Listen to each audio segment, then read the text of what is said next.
My guests on the Culture Crawl today are from Riverside Theatre in Iowa City, talking about actually two upcoming productions.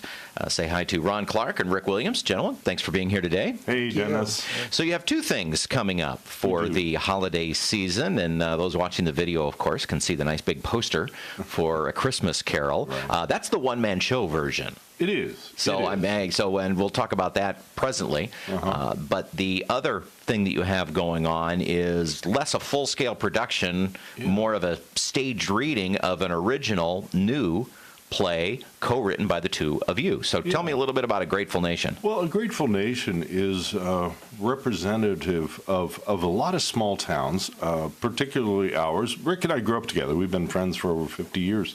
And we grew up in Columbus Junction, Iowa, and to have that kind of history together has allowed us to look back at previous generations. Rick did a lot of great research, but we wrote about our parents' generation and how they literally saved the world in World War II, because there was such an incredible evil there in Europe under Hitler, and these folks rose to that challenge and just quite literally saved the future generations from that horror. This, of course, is is kind of the same ground that Tom Brokaw trod when he wrote The Greatest Generation. Now, I think 15 years ago. I mean, that's been around quite a while ago.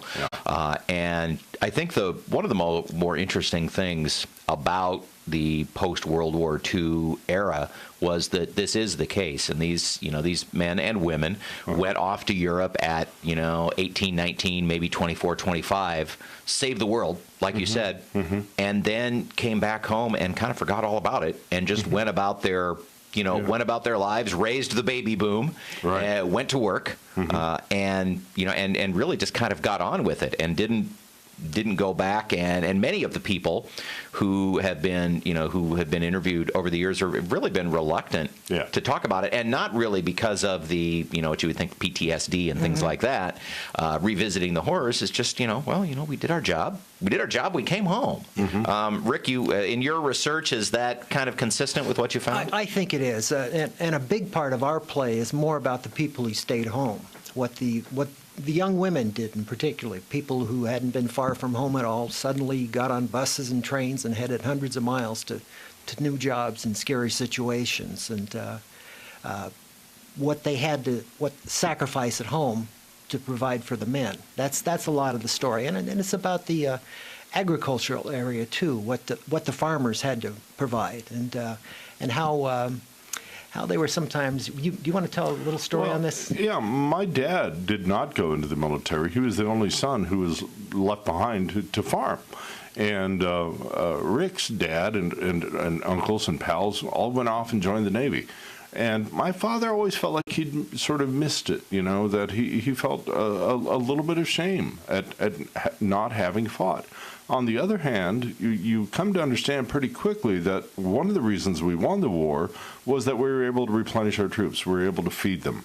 We were able to give them military gear that they needed to keep fighting. And in Europe, the Axis powers were not able to because they were so badly bombed out.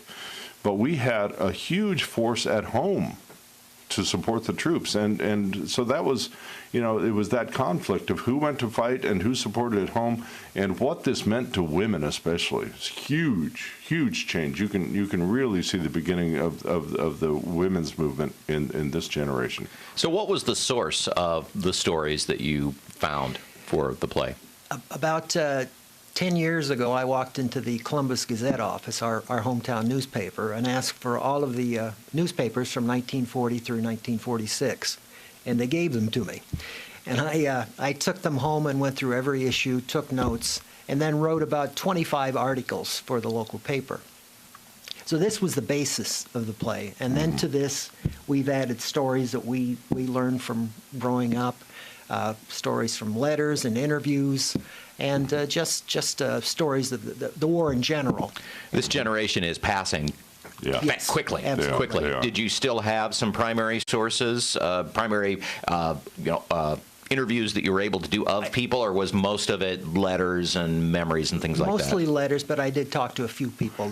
Most of them are gone now. Rick actually talked to my uncle who was at Pearl Harbor. And so he's got a nice story in there about watching the destruction on December 7th. And so, we also have some very funny stories, very wonderful romantic stories. Oh my God, the romance of that era was extraordinary, and it's in the music, obviously. And we use a lot of music in the show.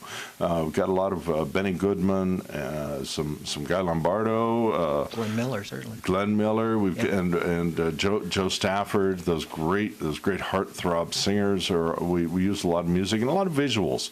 So when you say it's a script in hand production, it's more a representative voice production. I'd say that each of the 4 actors probably represents 20, 30 different characters.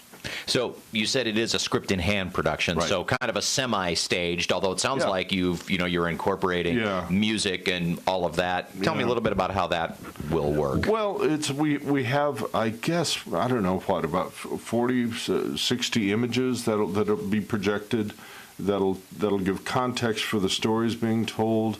And we have music that'll be introduced. There's a great story about how GIs and young female soldiers, wax and waves, would meet out in the street in D.C. waiting to be shipped out, and they would bring out fried chicken and potato salad that they would pick up and have these wonderful romantic interludes.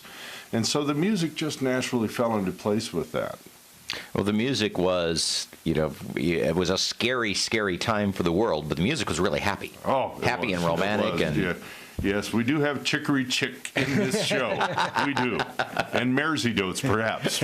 We might get to Mersey Dotes. So that's A Grateful Nation, and you said it's a script in hand, kind of a semi-stage production, but incorporating the multimedia, so much more than just a bunch of people sitting around reading your script. Just 2 performances, a week from tomorrow night and then Sunday.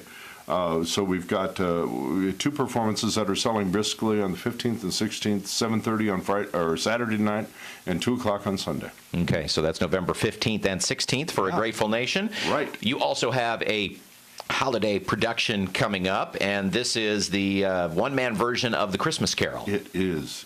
We're so excited about this. It's a play that is exclusively Dickens' own words. It's been edited a bit, but not for any purpose other than length.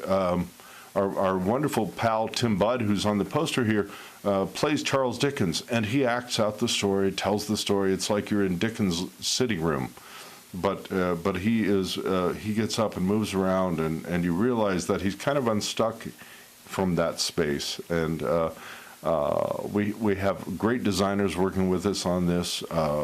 We're also going to have wonderful music in this show. Terry McGovern, who is the fiddler from the Beggarmen. Yeah, from the Beggarmen. I adore her work, and she's going to be doing music on stage, and at one point actually becomes one of the ghostly images. Nice. Yeah, nice. It's going to be very cool. So is this a production? I mean, I know that Patrick Stewart did a one-man Christmas Carol. This is not that. This is a different take on it. Yeah, this is a guy out in D.C. named Paul Morella adapted it, and 6 years ago put it up for the first time in a tiny studio, took the tickets, handed up playbills himself as Dickens, and sort of launched this thing that has now been scooped up by the Olney Theatre, one of the most prestigious theaters in the D.C. area, for the last 5 years, and continues to rewrite and readapt every year. And we're the first theater that he's let it out to, so we're pretty thrilled about it. And Tim Budd is more than up to the challenge. He's such a fine actor. Well, he did the Santaland Diaries, kind of the anti-Christmas Carol. Yeah. But he's. I think Tim was a Victorian gentleman in a previous life. He lives in this time and with this language. And when does Christmas Carol open? It opens the day after Thanksgiving, and plays for 3 weekends. So we're pretty thrilled to have that to offer to people after they've sated themselves with football and turkey and can't stand to look at members of their family anymore. Bring them to the theater. That's right. Come to the theater.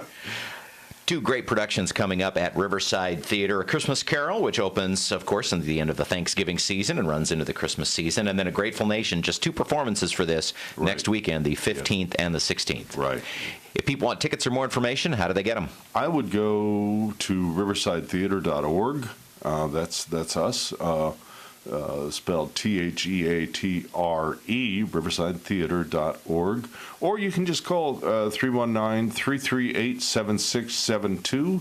338-7672, and our box office will be reopening on Monday, and ticket sales are already brisk online and over the phone. So I would, if I wanted to get some tickets, I would call Monday. It's an intimate space, so tickets are going fast. Yeah, only 118 seats. There's not a bad seat in the house. Ron Clark and Rick Williams, gentlemen, thanks for coming in today. Thanks, Dennis. Thank you. Riverside Theatre, A Grateful Nation, and A Christmas Carol.